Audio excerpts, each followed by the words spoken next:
Olá, meus queridos. Gostaria de saudá-los com a graça e a paz de Jesus Cristo. Gostaria de dizer que será um privilégio estar aqui conversando um pouco com vocês. Deixa eu me apresentar para vocês. Eu me chamo Isaac Costa e sou estudante de teologia, estou no primeiro ano de teologia e para mim será um privilégio meditar aqui em alguns textos da Bíblia com vocês. Quero desejar a cada um a graça de Jesus sobre a vida de vocês, sobre os lares, sobre as famílias. Nós sabemos a necessidade que temos hoje de orar, de estarmos mais próximos de Deus e de buscar a sua presença. E, diante disso, eu gostaria de elevar uma prece a Deus para que a gente possa estar orando aqui e meditando na palavra de Deus. Nós sabemos a importância disso. Oremos. Pai querido, obrigado porque nesse momento nós estamos com a Tua palavra aberta para estudá-la mais uma vez. E nós sabemos que o Senhor é um Deus de poder, de milagres e de misericórdia, Senhor. Pai querido, por isso mesmo nós estamos reunidos nessa hora para buscar a Tua presença, pois sabemos que o Senhor é o Deus de amor, é o Deus que cura, é o Deus que conforta e é o Deus que dá paz e dá graça. Nos ajude, em nome de Jesus. Amém, Senhor. Meus queridos, aqui nós vamos meditar no texto de Mateus, que está no capítulo 5, verso 13, e também vamos falar um pouco sobre o verso 14, 15 e 16. O verso 13 do capítulo 5 de Mateus diz o seguinte: Vós sois o sal da terra. Ora, se o sal vier a ser insípido, como lhe restaurar o sabor? Para nada mais presta, senão para lançado fora, ser pisado pelos homens. E o verso 14 diz: Vós sois a luz do mundo. Não se pode esconder a cidade edificada sobre um monte, nem se acende uma candeia para colocá-la debaixo do alqueire, mas no velador, e alumia a todos os que se encontram na casa. Assim brilhe também a vossa luz diante dos homens, para que vejam as vossas boas obras e glorifiquem a vosso Pai que estás nos céus. Que privilégio nós vemos aqui na palavra de Deus, o convite que Ele faz para cada um de nós. Ele diz: Vós sois o sal da terra. Nós sabemos que, imagine só, em uma sociedade em que as pessoas viviam naquela época, nós percebemos que esse texto também é para aquela época das pessoas ali, dos discípulos de Jesus, e também para as pessoas que o estavam ouvindo. Imagine em uma época que não havia nenhum tipo de refrigeração, e Jesus fala: Vós sois o sal da terra, porque Jesus sabia que o sal naquela época tinha um valor muito importante mesmo. Sabe, meus queridos, naquela época o sal também ele servia de salário para pagamento dos soldados romanos. Então o sal ele tinha um valor muito importante para as pessoas da época, para aquelas pessoas ali. Uma sociedade em que não havia nenhum tipo de refrigeração e que todas as coisas precisavam ser salgadas ali para poder conservar. E nós sabemos que o sal ele tem esse poder, né, de conservar as coisas. Então o sal ele era utilizado com esse objetivo, né? Com o objetivo ali de conservar as coisas. E Jesus então ele faz essa ilustração maravilhosa, dizendo para os discípulos ali e para as pessoas que eu estava ouvindo, para a multidão ali: olha, vós sois o sal da terra. Vós sois o sal da terra. E essa mensagem, ela continua impactando as gerações. E ela nos impacta hoje também. Jesus está dizendo para nós: olha, vós sois o sal da terra. Vós sois o sal da terra. E agora fica uma pergunta para cada um de nós: como nós temos sido o sal da terra para as pessoas? De que maneira nós temos sido o sal da terra? Será que as pessoas têm percebido o sal em nós? Será que de alguma forma as pessoas têm percebido a maneira do nosso exemplo, a maneira que compartilhamos a mensagem, a maneira que oramos por ela? Jesus era um homem de oração.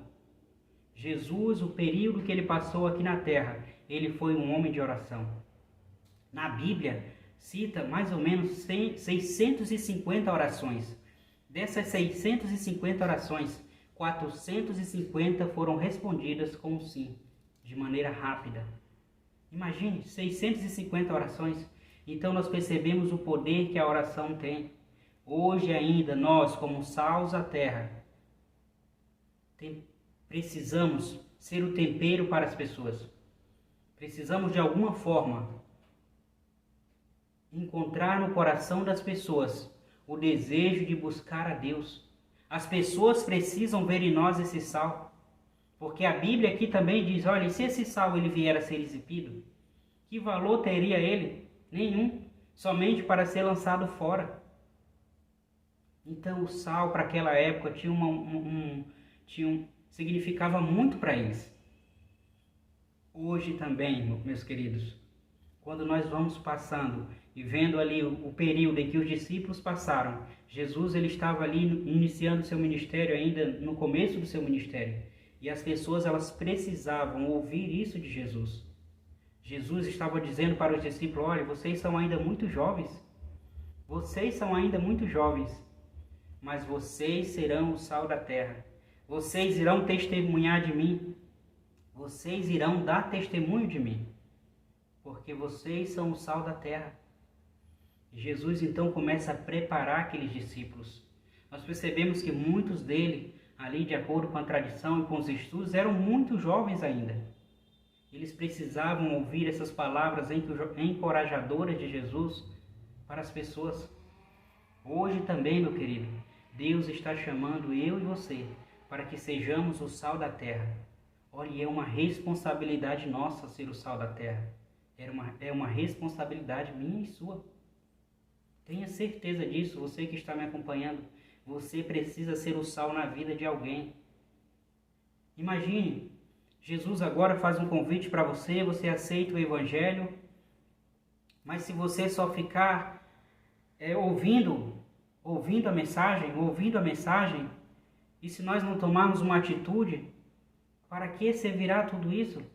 Tudo aquilo que nós conhecemos da palavra de Deus, daquilo que temos aprendido.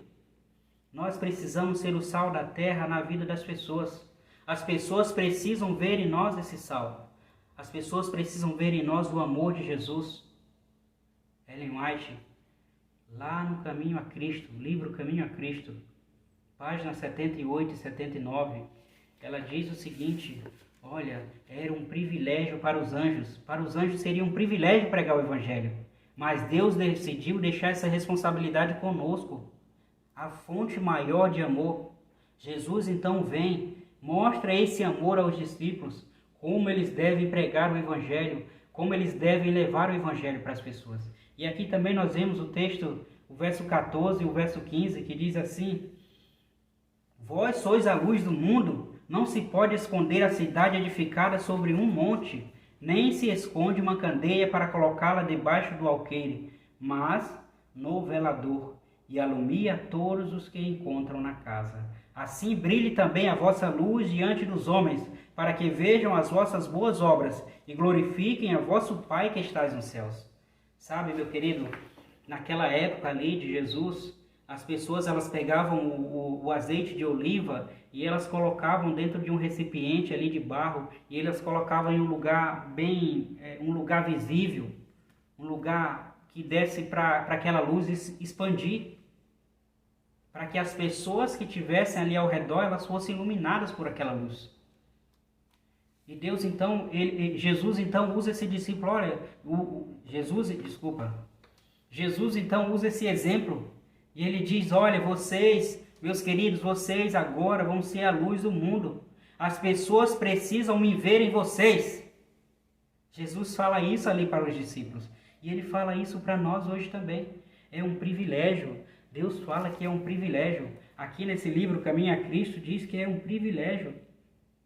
É um privilégio para nós sermos considerados dessa forma, como a luz do mundo. Protagonistas, Jesus está nos pedindo que nós sejamos a luz do mundo, que nós preguemos o Evangelho, que nós levemos a sua mensagem a outras pessoas. Jesus está nos chamando para que nós sejamos essa luz, para que nós preguemos o Evangelho, para que nós sejamos luz a outras pessoas. Aqui Ellen White diz o seguinte, quando o amor de Cristo está no coração como um bom perfume, ele não pode ficar escondido. Sua santa influência é sentida por todos os que entram em contato com ele.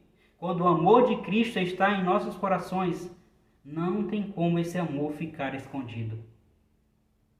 Se tem alguém que está com lá, em dificuldades, em problemas, sabemos quantas pessoas hoje não têm sofrido com problemas emocionais, com dificuldades financeiras, precisando ouvir a palavra de Deus, uma palavra de conforto, uma palavra de encorajamento.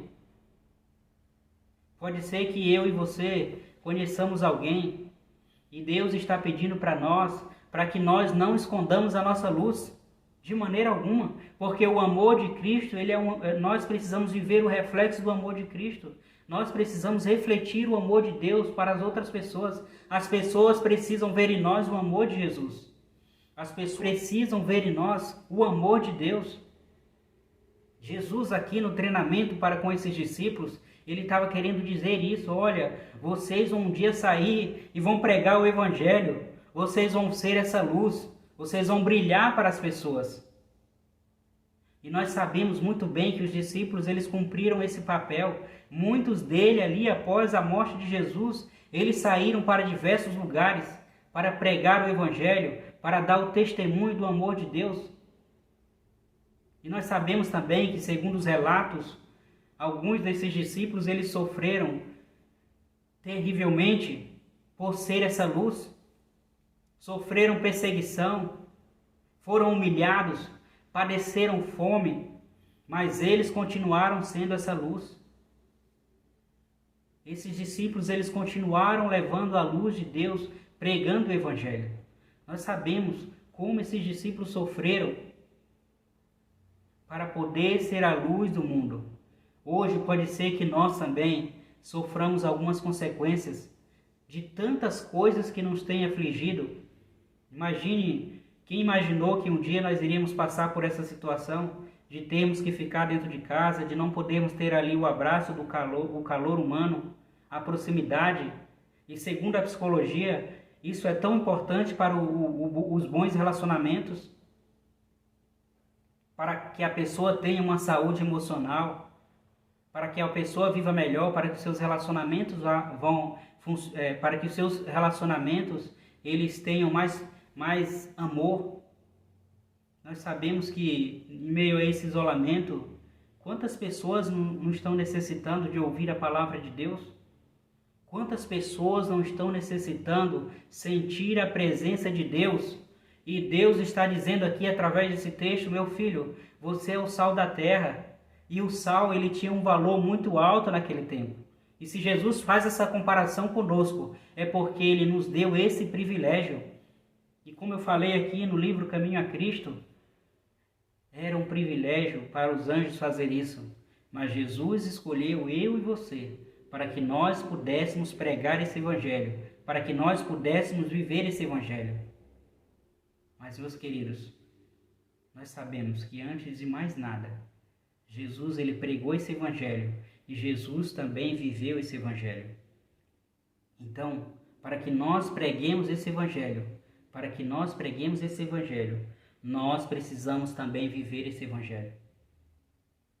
E como viver o Evangelho? Viver o Evangelho é nos colocarmos todos os dias nas mãos de Deus, buscando a sua palavra, buscando a sua orientação. E agora eu gostaria de fazer um apelo para você. Sabe, a palavra de Deus, ela transforma vidas, ela muda vidas. Muitos de nós, muitos cristãos, eles têm buscado pouco a palavra de Deus. E não tem como irmos levar alguém para o céu. Olha, não tem como levar alguém para o céu se nós não estivermos indo para lá. Não tem como. Nós só podemos levar alguém para o céu se nós estivermos indo também para lá. Essa é a única forma que nós podemos ir para o céu. Se nós levarmos alguém para o céu, é se nós estivermos indo para lá. Não tem como um cristão pregar o Evangelho se ele não está com o propósito de ir para o céu. Não tem como um cristão viver o Evangelho se o objetivo dele não é ir para o céu. Lá no céu também não vai precisar nós pregarmos o Evangelho. O momento de pregar o Evangelho é agora. O tempo de pregar o Evangelho é agora. Às vezes algumas pessoas pensam, mas será que realmente chegou o meu tempo? Talvez alguns discípulos também pensassem daquela forma. Mas Jesus, ele encheu aquelas pessoas ali, ele encheu eles com a promessa do Espírito Santo, que o Espírito Santo iria fazer morada neles, que o Espírito Santo iria transformá-los. Mas para que o Espírito Santo os transformasse, eles precisavam ter um encontro com Deus. E eles então, após a morte de Jesus, eles começaram a orar e começaram a buscar a presença de Deus, e a vida deles foi transformada, porque eles receberam a bênção do Espírito Santo. O Deus Espírito começou a andar com eles de maneira mais eficaz ainda. E eles confiaram nessa promessa de Jesus e oraram para receber essa promessa. Hoje também nós estamos precisando, meus queridos, nós precisamos orar para receber essa promessa do Espírito Santo. Nós precisamos orar para buscarmos o Espírito Santo para os nossos lares. Não tem como pregar o Evangelho para outras pessoas se não o vivermos. Não tem como pregar o Evangelho se não o vivermos. Não tem como, de forma alguma. Para que nós preguemos o Evangelho, nós precisamos viver o Evangelho. Nós precisamos nos dedicar a Deus, buscá-lo em sua presença e adorá-lo. Nós precisamos andar com Ele todos os dias, meu querido. Deus, Ele quer fazer morada em tua vida. Deus, Ele quer fazer morada em nós. Mas para que Ele faça morada em nós, nós precisamos buscá-lo. Sabe, Ellen White, aqui no livro Mensageiros da Esperança, capítulo 12, ela diz o seguinte, que Jacó buscou a Deus em oração. Jacó perseverou em oração e Deus o restaurou. Sabe, Jacó tinha perdido tudo. Jacó não tinha esperança para a vida dele mais. Ele não imaginava ali, diante da luta que ele estava passando naquele momento. E Ellen White diz mais lá no livro Patriarcas e Profetas, que muitos de nós, agora nos últimos dias, iremos viver a mesma angústia de Jacó. Que vai parecer que para nós não terá mais solução, que a vida não terá solução. Mas Deus, Ele criou a escada. Deus, Ele criou uma escada. E ali Ele mostra para Jacó, Ele diz, Jacó, eu vim até você, meu querido. Jacó, eu vim até você. E Deus, Ele está falando a mesma coisa para nós hoje, meu querido. Deus, Ele veio até nós. Ele entregou sua vida por nós. Ele deu a vida dele por mim e por você. Para que nós tivéssemos o privilégio de andar com Ele. Para que nós tivéssemos o privilégio de adorá-lo e de buscar a sua presença. Que neste momento o Espírito Santo faça morada em sua vida. Que neste momento o Espírito Santo, Ele transforme a sua vida para que nós possamos levar alguém para o céu. Não tem como levar alguém para o céu se nós não estivermos indo para lá. A única forma de levar alguém para o céu é se nós estivermos indo para lá. Então que eu e você possamos ser esse sal e possamos dar sabor à vida das pessoas através do Evangelho e através do amor. Somente o amor de Deus em nossos corações somente o amor de Deus em nossos corações. Somente o amor de Deus em nossos corações. Não há outra maneira, se Deus não estiver conosco, para fazer morada em nós e para transformar e mudar e restaurar as nossas vidas. Assim como Deus restaurou a vida de Jacó, Ele também quer restaurar a minha e a sua vida. Mas para que isso aconteça, nós precisamos nos agarrar a Ele e pedir para que Ele transforme as nossas vidas e mude os nossos corações. Nesse momento estarei fazendo uma oração para que Deus, Ele nos fortaleça, para que assim como Deus tinha um chamado na vida dos discípulos, para que os discípulos fossem a luz do mundo, que nós também possamos ser essa luz, que nós também possamos pregar esse Evangelho e que nós possamos viver esse Evangelho, para que as barreiras sejam quebradas, para que o inimigo não se aproxime e não toque em nenhum de nós. Oremos. Muito obrigado, Senhor, por termos a certeza, Pai, de que cada dia o Senhor está conosco. O Senhor fez um convite para cada um de nós, para que nós sejamos a luz do mundo, para que nós levemos o Evangelho a outras pessoas, para que nós sejamos verdadeiros pregadores. para que nós vivamos o Teu amor e a Tua luz e a Tua graça, Senhor. Por favor, Pai, restaure cada coração, cada pessoa, Senhor, que está nesse momento nos acompanhando, que ela seja transformada por Ti e que o Teu amor possa, Pai, brilhar em seus corações. Que o convite da graça possa ser uma verdade e uma realidade em nossos corações e em nossas vidas. Em nome de Jesus. Amém, Senhor. Deu quantos minutos?